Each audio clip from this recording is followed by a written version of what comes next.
les remords par rapport à ce qu'il a fait et qui est capable de nommer, moi, la sentence qui s'en vient, c'est pas ça ma sentence. Ma sentence, c'est que je vais porter ça toute ma vie. J'ai enlevé la vie de quelqu'un. Bonjour, mon nom est Robert Maranda de la Direction des communications du ministère de la Sécurité publique. Avec la série de balados Au-delà des barreaux, je vous invite à plonger dans l'univers complexe et méconnu du système carcéral. Au-delà des barreaux explore les réalités, les défis et les histoires captivantes liées à la vie au cœur du milieu correctionnel. Préparez-vous à remettre en question vos perceptions alors que nous découvrirons ce monde souvent méconnu et mécompris à travers des épisodes captivants qui nous aideront à comprendre le rôle essentiel des services correctionnels au Québec où l'humain est au cœur des interventions. Avec ce 3e épisode, on complète notre tour du métier d'agent de probation. Alors que pour l'épisode 2, nous étions avec une agente de probation interne, cette fois, Marie-Ève Lacroix nous explique son métier d'agente de probation externe en milieu ouvert. Venez donc avec moi au-delà des barreaux. Marie-Ève Lacroix, bonjour. Bonjour. Marie-Ève Lacroix, tu es agente de probation externe dans la région de Sainte-Foy-Chaudière-Appalaches. Il faut mettre au clair les choses tout de suite. Agente de probation externe, c'est différent d'agente de probation interne. Interne qui est dans un centre de détention, c'est ça? Exactement. Donc, on a rencontré ta collègue au dernier épisode. Là, tu es externe. Explique-moi la différence pour qu'on comprenne bien. Bien, en fait, dans notre jargon, on dit en milieu ouvert. OK. Donc, agent de probation en milieu ouvert, c'est qu'on a la clientèle, effectivement, celle qui sort de détention. Donc, soit dans le cadre d'une remise en liberté, exemple, une permission de sortir, une libération conditionnelle. La peine de détention n'est pas terminée, mais ils sont remis en liberté. Nous, on fait la surveillance de cette clientèle-là. Ou toute la clientèle qui ne va pas en détention.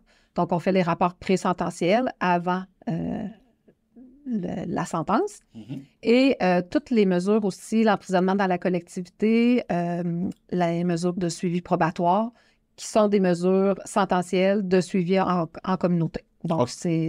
le suivi se fait en milieu ouvert. Est-ce qu'il arrive parfois que le milieu fermé, milieu ouvert, vous parlez? Absolument. Parce que vous devez, c'est comme une chaîne de continuité, j'imagine. Vous devez avoir des relations entre vous. Bien sûr. Parce que vous vous tapez dans le mythe, comme on dit. Oui, exact. On se partage la même clientèle. Bien, pas toutes, parce que nous, en milieu ouvert, on a une certaine clientèle qui ne va pas en détention. Par contre, effectivement, si on fait un rapport présententiel et que la personne reçoit une sentence de détention, bien, l'agent de probation va se servir de l'évaluation qu'on a faite avant la sentence pour poursuivre la démarche avec la personne incarcérée. Et avant que les personnes incarcérées soient libérées, bien, nous, on va avoir accès aux évaluations qui ont été faites en milieu fermé pour évidemment optimiser le service en milieu ouvert. Je suis peut-être pas le seul là, à ne pas savoir, mais c'est quoi un rapport présententiel? Un rapport présententiel, c'est un rapport que les agents de probation vont faire qui se veut un éclairage à la cour, donc au juge. Dans le fond, le client, il a plaidé coupable, il est reconnu coupable et c'est un éclairage pour que la sentence la plus appropriée lui soit donnée. Donc, c'est une analyse criminologique où on fait le portrait de la personne contrevenante, son histoire de vie, qu'est-ce qui influence, dans le fond, son passage à l'acte, puis sur quels besoins criminogènes on doit travailler pour diminuer le risque de récidive. Donc, criminogène? Oui. C'est-à-dire? Bien, ce qui influence la criminalité. OK. Dans le fond, est-ce qu'on est devant une personne que ça va être un problème de toxicomanie qui va engendrer sa criminalité? Est-ce que c'est quelqu'un qui a des valeurs fondamentalement délinquantes? En termes criminologiques, il y a beaucoup là, de besoins qui peuvent être ciblés pour essayer d'atténuer le risque de récidive.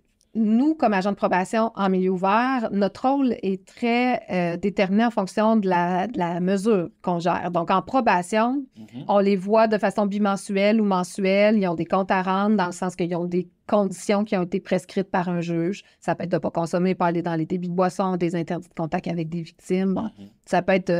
On entend souvent ça, pas s'approcher à temps de telle personne ou de tel lieu. On entend ça exact. souvent. Donc, nous, c'est sûr que c'est notre mandat de s'assurer qu'il respecte ces conditions-là, mais je veux dire, il n'y a personne qui va le suivre entre notre bureau chez lui et ses activités. Okay. S'il se fait arrêter et qu'il est en manquement, bien là, il va avoir une accusation, mais sinon... Par contre, exemple, de l'emprisonnement dans la collectivité, où là, il doit être 24 heures sur 24 à son domicile, bien là, il va avoir des téléphones chez lui à toute heure du jour et de la nuit. S'il ne répond pas à un appel, il va avoir un manquement systématiquement qui va être dénoncé à la cour par notre service. Il va y avoir des visites à domicile qui se font de façon aléatoire également. Donc, l'emprisonnement dans la collectivité va être suivi de façon beaucoup plus serrée qu'une mesure probatoire parce que l'esprit de la mesure n'est pas la même. Est-ce que c'est des gens comme toi qui Oui, font c'est ça les également? agents de probation OK. en milieu ouvert. Ouais. Il y a plusieurs types d'évaluations que vous devez faire. Tu parlais de rapport présententiel tout à l'heure. Il y a d'autres types d'évaluations là, pour plusieurs types de clientèle. Explique-moi-en quelques-uns pour qu'on comprenne bien de quoi il s'agit. Oui, bien, le rapport présententiel en est un. Ça, c'est avant la sentence. Avant la sentence, on a aussi là, l'évaluation au stade de la remise en liberté. L'évaluation du risque au stade de la remise en liberté pour une personne accusée en matière de violence conjugale. Dans notre jargon, on appelle ça l'évaluation caution, c'est plus court. OK. Ça, c'est avant qu'il plaide coupable. OK. On a le rapport présententiel, c'est les deux types d'évaluation qu'on fait avant le prononcé de la peine. Suite à une sentence, il y a le RBAC. Donc, ça, c'est l'évaluation du risque et des besoins pour une sentence de plus de 6 mois. La même évaluation se fait en détention. Là. Les évaluations sont similaires. Donc, ça se fait par un agent de probation. Puis c'est comme une évaluation qui va donner un niveau de risque et de besoin en termes criminologiques assez général. On va avoir une évaluation spécialisée pour la délinquance sexuelle qui s'appelle le statique stable. Donc, ça, même principe, c'est des évaluations actuarielles qui déterminent un niveau de risque et de besoin. Et bientôt, on va avoir une évaluation de type RBAC, mais plus spécialisée pour la violence entre partenaires intimes. Ça s'en vient là, dans les prochains mois là, pour mieux évaluer le risque en termes de violence. Ça permet donc, ces évaluations, probablement d'établir le risque, comme tu disais tout à l'heure, de récidive puis les besoins, mais aussi de donner des services complémentaires aux personnes pour qu'ils puissent, parce que le but, c'est de s'en sortir, j'imagine. Oui, puis c'est de mieux cibler les besoins qu'on doit travailler avec la personne contrevenante pour diminuer le risque. Puis nos évaluations déterminent aussi les standards de suivi, c'est-à-dire à quelle fréquence on va rencontrer la personne. Donc, est-ce que c'est quelqu'un qu'on va voir de façon bimensuelle, mensuelle? Ça, c'est déterminé par l'évaluation là aussi. Est-ce que c'est vous qui allez chercher, par exemple, des services d'organismes communautaires qui offrent des services aux personnes qui sont dans cette situation-là aussi? Oui, bien, on a une entente de partenariat avec les organismes communautaires, là, les maisons de transition dans la région de Québec. Puis dans d'autres régions, ça peut être des organismes communautaires sans que ce soit nécessairement une maison de transition. Il y a un pourcentage de la clientèle là, que le suivi est assumé par eux. Il y a quand même toujours un agent de probation qui demeure responsable au niveau légal. Là, donc, il y a une collaboration étroite qui se fait entre l'intervenant communautaire et l'agent de probation. Mais toutes les ressources externes aussi, les ressources qui vont donner du traitement au niveau de la violence, au niveau de la toxicomanie, au niveau de la délinquance sexuelle, ça, c'est tous des partenaires que nous, on établit là, des références, on essaie de maintenir les liens, bien connaître leurs services. C'est vraiment un travail de partenariat. Ça veut dire que dans le quotidien, tu travailles avec des accusés. Oui. Des personnes qui ont commis des fautes au sens de la loi et puis qui parfois reconnaissent leur erreur. Parfois non, c'est ça. Oui. Tu dois vivre à tous les jours avec des gens qui tentent de te convaincre qu'ils sont vraiment les meilleurs au monde, j'imagine. Comment tu perçois ça? Bien, c'est sûr qu'il y a des clients qu'on voit qu'ils sont transparents, ils reconnaissent les comportements qu'ils ont eus. Bon, des fois, ça va être teinté de justification. Tu sais, oui, je l'ai fait, mais c'est à cause de telle raison. On travaille à partir de là. On regarde qu'est-ce qu'il reconnaît. On est habitué quand même. Tu sais, nous, on travaille avec une clientèle qui est non volontaire.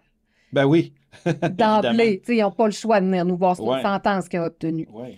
En même temps, moi, ce que je leur dis, c'est que vous avez accès à des services. Tu sais, les agents de probation, ils ont tous un bac en relation, dans un domaine connexe à la relation d'aide. Donc, on a des sexologues, on a des criminologues, des travailleurs sociaux, des conseillers d'orientation. Donc, moi, je leur dis, vous avez accès à un service gratuitement. Donc, les gens qui veulent de l'aide, bien, rapidement, ils se rendent compte que, OK, ça peut être utile, ce suivi-là. Puis, effectivement, je n'ai pas le choix là, de venir. Fait qu'aussi bien y trouver mon compte puis travailler sur quelque chose.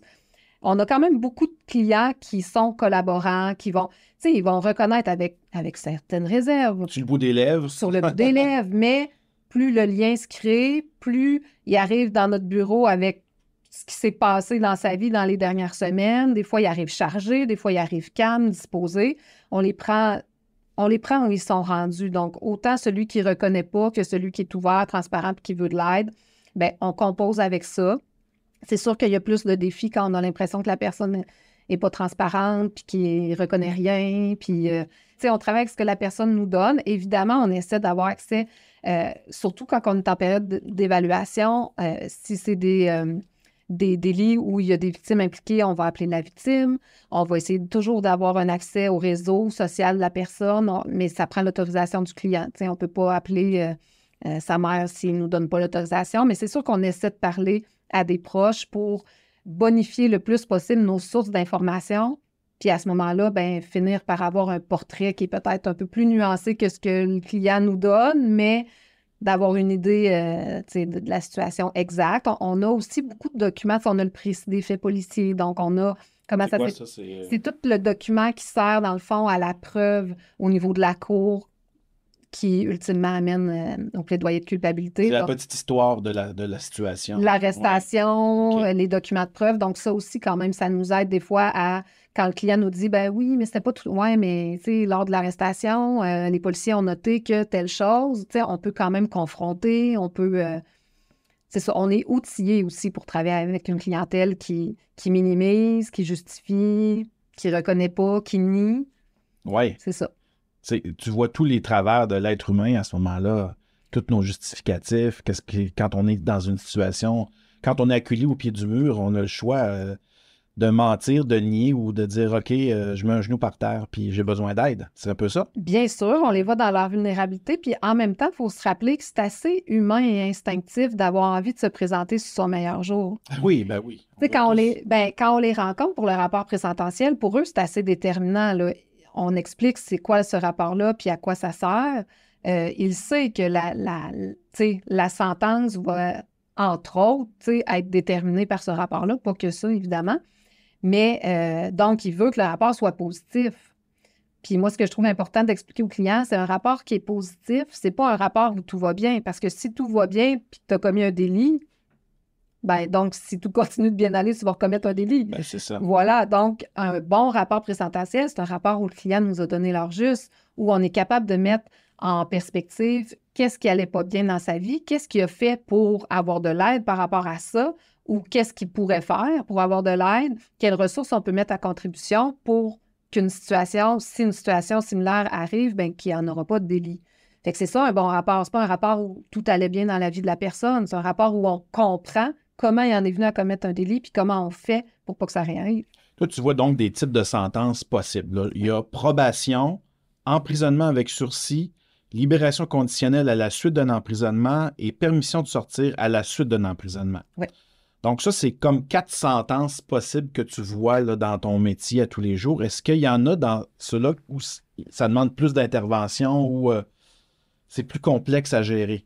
Bien, la libération conditionnelle puis la permission de sortir, c'est pas des sentences, c'est des mesures, dans le fond, qui sont accordées dans le cadre d'une sentence d'incarcération. Okay. Petite nuance. OK. Mais c'est pas nécessairement qu'il y a des mesures plus complexes que d'autres à gérer, c'est juste que notre marge de manœuvre n'est pas la même. C'est-à-dire que pour une permission de sortir puis une libération conditionnelle, si on a un doute que la personne ne respecte pas ses conditions, même sur un doute, on peut suspendre parce qu'il appartient à la détention, cette personne-là. C'est lui qui a le fardeau de la preuve de nous démontrer qui respecte ses conditions, qui est transparent, qui nous donne l'heure juste. Si on a un doute, s'il ne nous permet pas de faire une vérification efficace, ben on peut le suspendre et à ce moment-là, il retourne en détention puis il va être revu par la Commission québécoise de libération conditionnelle où nous, on va faire un topo de dire, ben ça ne fonctionne pas avec ce client-là, il n'y a pas assez d'ouverture, il ne collabore pas suffisamment, puis la Commission prendra la décision qu'il veut. Donc, vous avez le rôle de dire, ben lui, il ne respecte pas ses conditions. C'est un peu un mauvais rôle par rapport au détenu. Il ne doit pas vous voir trop avec grand bonheur. Quand il sait, est-ce qu'il sait que c'est vous qui avez dénoncé, entre guillemets? Je ne sais pas si je peux utiliser ça. Oui, on s'assume. Ouais? Oui, on s'assume, OK. On s'assume. Bon. Bien, en fait, on a un rôle avec un double mandat. On a le rôle de la relation d'aide, puis on a le rôle de surveillance. Et on a toujours à conjuguer avec ces deux composantes-là. Puis selon la mesure, bien, des fois, la relation d'aide prend un peu plus de place. Exemple, en probation, c'est une sentence qui se veut une mesure de réinsertion sociale. On a beaucoup moins de surveillance. Puis en probation, on a le fardeau de la preuve. C'est nous qui l'a. Il faut prouver qu'il n'a pas respecté ses conditions si on veut faire un manquement. Par contre, les clients, ils savent qu'on est là pour les aider. Mais c'est sûr que lui qui ne veut pas d'aide, ben ça ne tente pas de nous rencontrer puis on est un obstacle. Là. Lui, ça serait plus simple sa vie si on le rencontrait. Ben oui, c'est ça. Évidemment. Puis en libération conditionnelle, ben oui, ils savent que si ça se passe pas bien, qu'on peut, nous, décider de suspendre la libération conditionnelle, donc le priver de sa liberté, ce qui n'est pas rien là, comme décision. Donc, c'est sûr qu'on ne prend pas ça parce que sa face s'y revient pas. Là, ça prend beaucoup de jugement et j'imagine aussi beaucoup d'expérience de vie, mais comment on fait quand on débarque dans ce métier-là pour avoir ce recul-là? Parce qu'on a peut-être beaucoup de formation quand on sort de l'école, mais on n'a pas le recul de l'expérience. Et à un moment donné, dans 10, 15, 20 ans, ça va venir. Mais comment on fait pour gérer ça? Bien, c'est un gros mandat. Ouais. On travaille en équipe, on se valide.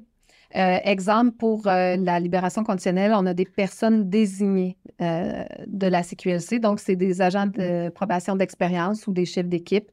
Et c'est eux qui vont prendre la décision en milieu ouvert. Là. Tu sais, comme moi, je suis personne désignée de la CQLC. Donc, mes collègues vont se référer à moi ou à d'autres personnes désignées de la CQLC pour venir nous dire, bon, ben là, il se passe ça dans la situation. J'ai ça comme doute.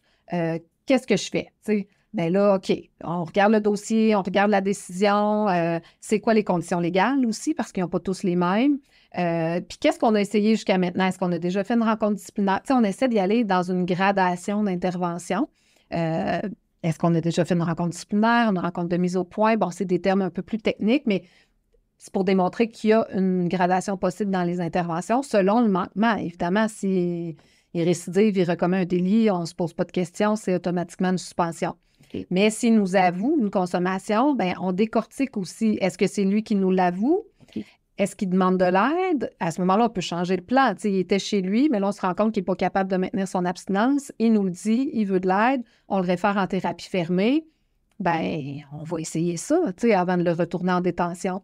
Donc, le but, c'est d'abord de lui offrir de l'aide au maximum. On veut qu'il s'en sorte. Oui. C'est basé là-dessus au Québec. On croit aux chances des gens de s'en sortir s'ils démontrent des bonnes choses. Est-ce que ça arrive des fois que la personne s'évapore dans la nature et vous devez le chercher? Est-ce qu'on vous donne le mandat de chercher des personnes qu'on ne trouve plus tout à coup? Nous, on ne les cherche pas, mais nous, on dénonce. Par contre, quand on les a perdus dans la brume, comme on dit. Donc, à ce moment-là, la mesure va être suspendue. Au niveau de la loi, il y a un mandat d'amener qui est émis. Mm-hmm. Et ça, c'est alimenté dans les services policiers. Et là, ben, quand il va se faire arrêter, ben, il va se faire ramener au centre de détention. Vous allez le retrouver quelques mois plus tard. Oui, et là, il va avoir un résiduel de sentence à purger. Là. Mm-hmm. Le temps ne continue pas et il se fait arrêter 1 an plus tard, c'est fini. Là, le temps est suspendu à partir du moment où la mesure est suspendue dans le fond. Est-ce que tu travailles avec des hommes et des femmes, les deux aussi? Oui. Y a-t-il une différence dans l'approche? Oui, il y a une différence. Les femmes, selon moi, arrivent beaucoup plus tard dans les services correctionnels parce qu'au niveau de la justice, je pense que, disons que peut-être ils obtiennent moins rapidement une sentence avec un suivi ou encore de l'incarcération. Donc, quand ils arrivent dans nos services, ils sont quand même des fois un petit peu plus hypothéqués qu'un homme qui va arriver dans nos services. C'est vrai que statistiquement, les femmes sont beaucoup moins représentantes des tensions que les hommes. Fait que donc, évidemment, ça doit se refléter dans la clientèle que tu côtoies, c'est ça? Exact. OK. Donc, c'est quand même les femmes une clientèle, oui, où il faut s'adapter. Il y a des enjeux d'enfants, des fois, de garde d'enfants qui sont différents. Au plan de la santé mentale, quand même, remarquez qu'au niveau des hommes aussi, là, on compose de plus en plus avec des problèmes de santé mentale. Là, c'est une réalité. Oh oui, tous les gens qui ont des services d'aide en urgence avec des personnes incarcérées vont vous le dire, c'est la même chose, oui. C'est ça? Ah oui, vraiment. OK. Donc, femmes-hommes différents. Oui. Est-ce qu'il y a plus d'agressivité chez les hommes? J'imagine que oui, envers toi, ou tu perçois pas, toi, de l'agressivité dans ton métier? Oui, il y en a, mais c'est pas... tu sais, on n'a pas peur à tous les jours, là.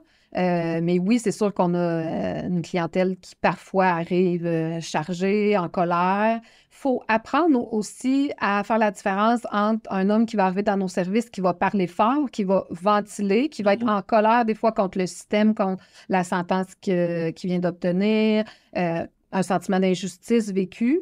Il peut parler fort, il peut sacrer. Ça ne veut pas dire qu'il est fâché contre nous puis que nous, il faut se sentir en danger. T'sais, ça aussi, ça s'apprend. La différence entre quelqu'un qui va être intimidant envers nous versus quelqu'un qui va être en surcharge émotive et qui va ventiler dans nos bureaux. Là. Est-ce que tu as déjà eu peur? Oui, mais pas Ouais. souvent, quand même. OK. Mais oui, c'est arrivé. Qu'est-ce que tu fais dans ce temps-là? Ben, Il y a de l'aide? Oui, il y a de l'aide, mais T'es ben, jamais seul. on n'est jamais C'est ça. seul dans nos services et il y a souvent de l'aide bien avant qu'on en ressente le besoin. C'est-à-dire que Ah, dès que le ton monte dans les bureaux, il y a toujours comme des gens qui vont porter l'oreille, qui vont s'approcher, qui vont se faire voir aussi. Tu sais, que nos bureaux, c'est pas des. Il y a toujours une portion vitrée, là, soit à côté de la porte ou la porte est vitrée. Donc, il va toujours, on sent la présence de nos collègues. Dès que le ton monte, des fois, on peut faire signe, OK, ça va. Tu sais, ou on tend l'oreille, on entend ce que le client dit, OK, il est fâché, mais il n'est pas menaçant. C'est différent. Donc, mais oui, tu sais, moi, exemple, c'est arrivé qu'un client se lève, me pointe en me menaçant de me faire voler dans le mur parce qu'il était vraiment en colère. Donc, à ce moment-là, on a toujours, nos bureaux on est positionnés de façon sécuritaire. Donc, c'est toujours l'agent qui est le plus près de la porte. Donc, on se lève, on rouvre la porte, on l'invite à sortir. Puis, si jamais il ne voulait pas, ben là, il y aurait... tu sais, on est formé dans nos équipes là, pour une intervention de crise, mais généralement, ils collaborent quand même bien. Est-ce que ton travail influence ta vie privée? Est-ce que parfois ça se ressent? Est-ce que tu vois, des fois, on a des déformations professionnelles? Est-ce que tu le sens parfois? On a tous tendance à vouloir être positionné. Mettons, je rentre au restaurant, j'ai tendance à toujours vouloir être face à la salle, voir les gens et non être face au mur. Mettons, tu sais, des fois, au restaurant à deux, mettons. Tu vas lire la salle, comme on dit en Oui, anglais. bien, instinctivement, je vais préférer avoir un visuel sur ce qui se passe alentour de moi. OK, donc toujours un peu sur tes gardes. Bien, je me sens pas sur mes gardes. Non, mais c'est un réflexe. Oui, je pense que c'est un réflexe, ouais. On parle beaucoup de réinsertion sociale au Québec. Est-ce que tu y crois, toi? J'imagine que oui, c'est ton métier, mais je veux dire, c'est la base de ton métier. Mais je pose la question quand même parce que je trouve ça important d'en parler. On est un système qui se démarque d'ailleurs dans le monde aussi, là, quand même. Vraiment. Bien, moi, j'y crois absolument. Je suis convaincue que ça passe par là. Puis, tu sais, croire en la réinsertion sociale, ça ne veut pas dire pour moi être contre un arrêt d'agir, une période d'incarcération. Tu sais, on dirait que ce qui est mal perçu parfois, c'est que croire en la réinsertion sociale, c'est croire au potentiel de changement, oui, mais ça ne veut pas dire qu'on pense que une sentence de détention, c'est dénaturé ou qu'on déresponsabilise la personne des actions qu'elle a commises. Tu sais, il y a certains actes qui sont commis qui méritent une peine de détention, ne serait-ce que pour l'aspect punitif. C'est correct, tu sais, comme société, d'avoir une panoplie de sentences possibles. En même temps, c'est pas en enfermant quelqu'un à long terme qu'on va travailler à éviter que ça réarrive un futur geste. Est-ce que ce que tu as vu dans ton expérience de métier te prouve ça? Oui. Oui. En même temps, mon expérience me dit aussi qu'il faut niveler nos attentes. OK. Tu sais, as-tu des exemples à me donner? Bien, quand on commence, on aimerait tous ça, qu'ils s'en sortent et qu'ils ne recommettent jamais de délit. Bien, des fois, avec le temps, on se dit, bien, ce client-là, on le revoit dans nos services, mais la gravité des délits est un peu moindre. Bon, il y a des acquis en cours de route. Des fois, il y a des rechutes, puis des fois, ça se passe pas bien. Mais au final, il est de plus en plus ouvert. Il va nous appeler des fois en amont d'une désorganisation pour nous dire que ça va pas bien, nous dire qu'il a besoin d'aide. Donc, je pense qu'il faut, c'est ça, avoir des attentes réalistes par rapport à nos clients selon leur état, selon leur parcours, ce qu'ils ont vécu, leur potentiel aussi. Ils n'ont pas tous le même potentiel de changement. Là. En fait, ce que tu me dis, c'est qu'on est tous humains, finalement. Ben, oui. On a tous nos rechutes, nos victoires, nos succès, Exactement. nos défaites. Oui. Puis on apprend beaucoup de ça. Oui. Est-ce que tu as des moments de fierté dont tu te rappelles pour toi, oui, mais surtout pour tes gens, pour les personnes qui étaient incarcérées puis que tu as suivies? Est-ce que tu as des souvenirs de dossiers à succès, par exemple? C'est toujours le fun de donner un peu de positif. Ben oui, il y en a, tu sais, des clients en cours de route, ils font des prises de conscience importantes, ils renouent avec un réseau social qui était épuisé, qui ne croyait plus, qui font des démarches concrètes, des thérapies fermées longue durée, qui nous redonnent des nouvelles après quelques années. « Hey, Marie, ça va encore bien, tu sais, je t'offre, je continue. » Tu sais, ça, c'est vraiment génial. Ou qui vont des fois nous dire « Ouais, j'ai eu une rechute, mais je n'ai pas recommis de délit. » Ben, parfait, tu sais, c'est ça qu'on veut ultimement, nous. dans les services correctionnels. Il y en a qui vont avoir des problèmes de consommation au long cours, mais si ça ne t'amène pas à commettre des délits, nous, on a gagné quelque chose comme société. T'sais, c'est déplorable pour la personne. On voudrait qu'elle ait plus de problèmes de consommation, mais si elle prend des moyens légaux et moins dommageables pour subvenir à ses besoins de consommation puis qu'elle ne commet plus de délits, bien, on a gagné quelque chose. À quel moment Marie-Ève Lacroix s'est dit « Moi, je veux devenir agente de probation ». Moi, avant d'être agente de probation, j'ai travaillé 10 ans dans une maison de transition au CRC Le Pavillon à Beauport. Okay. Donc, c'est sûr qu'on travaillait en étroite collaboration avec le service de probation, mais c'était pas clair pour moi que je voulais devenir agente de probation. Non, j'ai beaucoup aimé mon passage au communautaire. Le vivre avec la clientèle, c'est très enrichissant.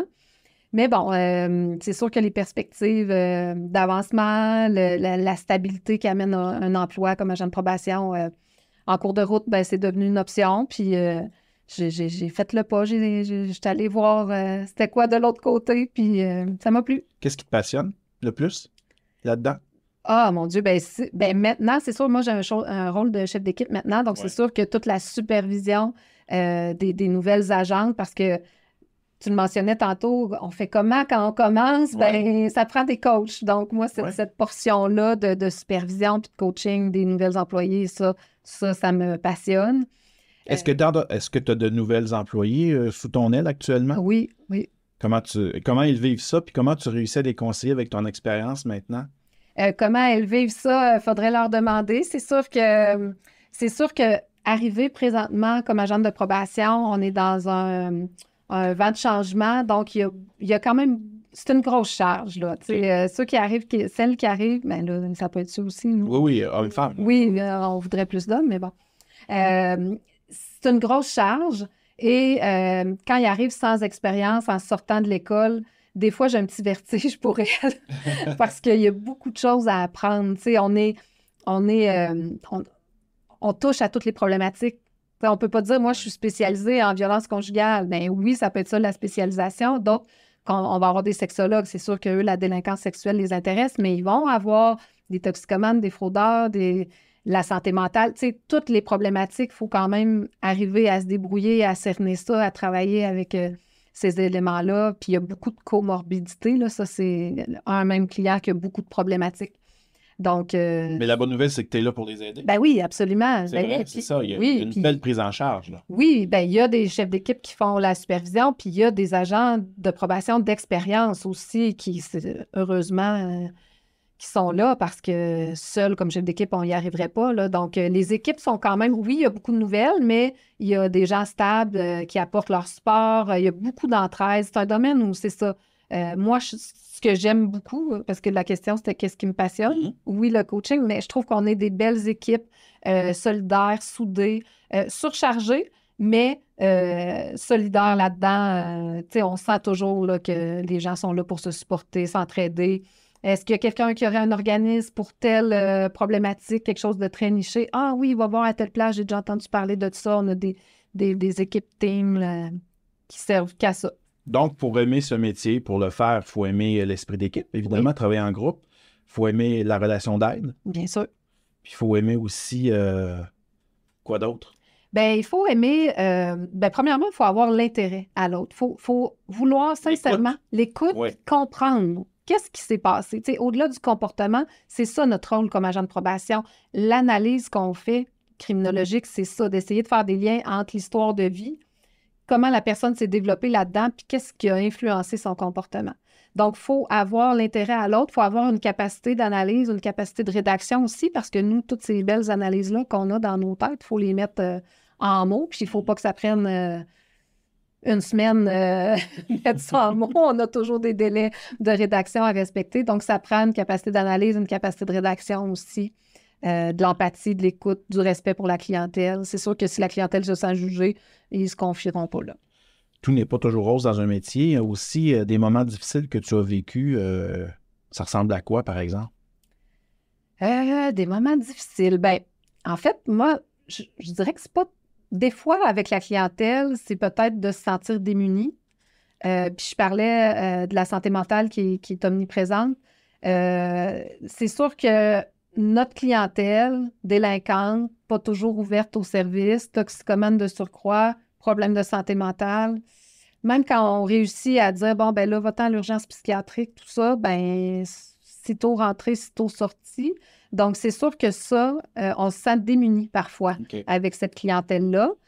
Sinon, les difficultés, c'est plus d'ordre organisationnel qu'avec la clientèle. C'est plus la surcharge, les délais, les changements qui sont quand même constants. Il faut être à l'aise avec l'ambiguïté et les changements. Oui, les zones grises, parce qu'on travaille avec l'humain.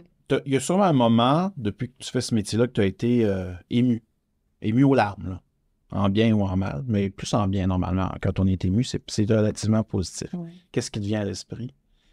Il me vient à l'esprit mon rapport présententiel, un des premiers que j'ai fait pour une faculté affaiblie causant la mort, avec un client qui était pas du tout un délinquant, en fait, qui avait aucun antécédent, même pas une accusation au niveau du code de la sécurité routière, et qu'une journée, il a pris son véhicule en état d'ébriété, il a tué quelqu'un et d'avoir accès à la souffrance de cette personne-là qui vit avec la culpabilité, qui vit avec les remords par rapport à ce qu'il a fait et qui est capable de nommer, moi, la sentence qui s'en vient, c'est pas ça ma sentence. Ma sentence, c'est que je vais porter ça toute ma vie. J'ai enlevé la vie de quelqu'un. Ça, c'est confrontant.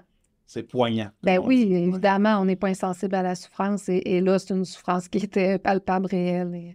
Ouais. C'est là que tu t'es rendu compte que la personne, sa sentence, elle l'avait pour vrai, sa vraie sentence, c'est le remords de sa vie, puis de vivre avec ça toute sa vie, c'est beaucoup plus grave que n'importe quoi d'autre, c'est ça? Absolument, même si ça en vient 4 ans d'incarcération, pour cette personne-là, ça équivaut jamais à ce qu'il va porter toute sa vie. Est-ce que tu as eu des nouvelles de cette personne-là? Oui. Ça dit quoi? Ben, c'est quelqu'un qui s'est totalement... je ne peux pas dire repris en main parce que c'est pas quelqu'un qui était désorganisé, mais c'est quelqu'un qui a été capable de rebondir et de poursuivre son parcours de façon très positive. Ouais. Ça illustre bien, en fait, le fait que tout le monde peut avoir une seconde chance. Absolument. Sur le fait que notre système est basé là-dessus. Oui. Est-ce que ça te conforte avec ton métier quand tu vois des choses comme ça? Est-ce que ça te... Oui, mais c'est sûr que c'est pas une clientèle. Tu sais, c'est pas... Cette, mettons, anecdote-là, si je peux dire ça, ou cette situation-là ne reflète pas notre quotidien, parce que c'est sûr qu'on travaille avec des gens qui sont délinquants généralement, mais moi, il y a plein de choses qui me confortent quand même. J'ai l'impression qu'on est là pour les bonnes raisons, qu'on est là avec une clientèle qu'il n'y a pas beaucoup de personnes qui sont prêtes à travailler avec cette clientèle-là. Tu sais, dans la majorité des organismes, c'est bien, s'il n'est pas volontaire, s'il ne reconnaît pas, on ne l'accepte pas, puis c'est correct, je comprends, c'est normal. C'est des organismes de traitement, donc si la personne ne reconnaît pas ses gestes, mais nous, on est là pour essayer d'amener cette personne-là à les reconnaître, ses gestes, puis à cheminer. On appelle ça de la conscientisation par rapport à ces problématiques, puis ça prend des gens qui font ça dans le milieu, parce que quand on arrive à ouvrir cette brèche-là, ben, c'est là, après, où ça peut être profitable pour toute la société. Là. Le dernier rempart, finalement. Exact. Marie-Ève Lacroix, merci beaucoup. Ça fait plaisir. Encore une fois, je suis surpris de la générosité des gens comme Marie-Ève Lacroix qui nous parle de son métier avec des étincelles dans les yeux. Si le métier d'agent de probation en milieu ouvert vous intéresse, rendez-vous sur le compte LinkedIn du ministère de la Sécurité publique pour plus de détails. Ce balado est une production de la Direction des communications du ministère de la Sécurité publique.